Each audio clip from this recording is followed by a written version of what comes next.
It's time now for Money Power Politics. I want to give you a snapshot of where our economy stands. Today, the Dow plunged nearly 800 points, giving up all of its gains from yesterday as the war in Iran spills across the Middle East. Oil resumed its surge, hitting a whopping $80 a barrel. Gas is up 27 cents since Sunday. And jet fuel prices, those are soaring.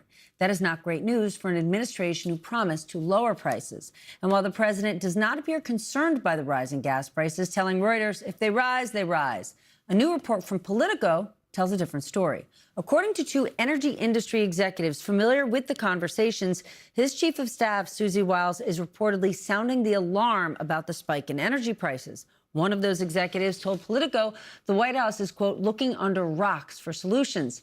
And the energy advisors are, quote, getting screamed at to find some good news on bringing down the costs. White House Press Secretary Caroline Leavitt dismissed the report, insisting that nobody is panicking. So let's get into it. John Harwood joins me. He's a veteran Washington correspondent and distinguished fellow at Duke University and columnist for Zateo on Substack. And Justin Wolfers is back, professor of economics and public policy at the University of Michigan. Professor, if the White House is not panicking, should they be? Well, many on Wall Street say this thing is going to be short-lived. Don't worry yet.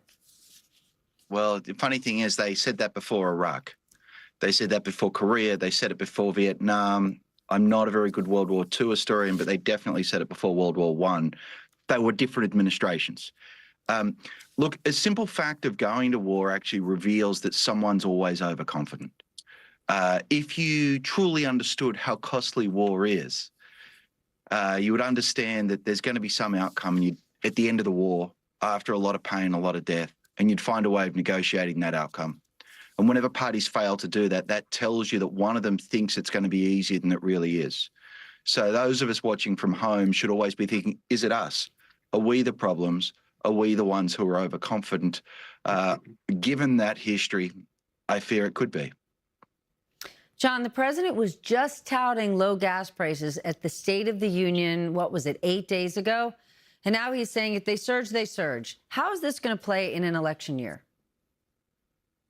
Not well. Gas prices are something that American voters are very sensitive to. And you have to look, Steph, at the broader picture the president's facing. He has a whole lot of things eating away at his popularity, and some things that are quite important to the MAGA base. So the Epstein files, a big portion of the MAGA base is like, I thought we were the ones going after pedophiles. This war, a big portion of the MAGA base said, wait, we don't start new wars in the Middle East. The president has not wrecked the economy, but he's not made it better. He's made it a little bit worse. You have the tariffs, which are taxes on the American people, which have now been struck down. And there's a whole mess about what do we do with the tariff money. So anything that flows in a negative consequence from this war is just adding another brick on the pile. And the problem with this war, it's a little too late for taco. When the bombs are flying all over the region and you have turmoil in a country of 90 million people and the American people wondering what's going on, not supporting it from the outset, this is a problem, a president who's getting heavier and heavier weights on his back, heavier and heavier weights on the Republican Party.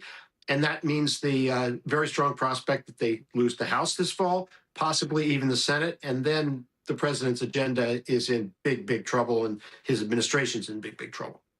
Justin, the Strait of Hormuz is at the center of world trade. Right now, oil tanker traffic is at a standstill with no clear end in sight. Is there anything realistically that the administration could do to ease this problem? Look, I really like the fact that Susie Wiles, after, going in to bomb Iran, is like, crikey, this could cause gas prices to rise. That might be unpopular. And then she sends her wonks out the back and says, hey, has anyone got any good ideas about how to get gas prices down? And I'm so pleased Susie Wiles is there, because there's never been anyone in the White House before who's had that thought. So I'm sure there's a couple of really good ideas just lying down the back of the cushions, and her crack team of economists will figure it out. And the stunning thing, and I'm going to speak as a human, is they're worried about the political blowback from paying more at the pump. People are dying. We're at war. The weights, frankly, seem a little heavier. And when I talk to regular folks, yeah, we worry about the economy, but we also understand there's a whole lot more going on out there. Whew. John, this is the second time in 2 months that the U.S. has taken military action against one of China's key economic partners. Now the Journal is reporting that Secretary Bessent is considering asking China to reduce their purchases of Iranian oil. How big of an ask is this? I think it's a pretty significant ask, and I think it's a little bit audacious for the American Treasury Secretary at a time when they have gone to war the administration's gone to war in the Middle East, which is, when you talk about how could you lower gas prices, the worst thing you can do to gas prices is start a war in the Middle East. There may be things that can happen on the margin.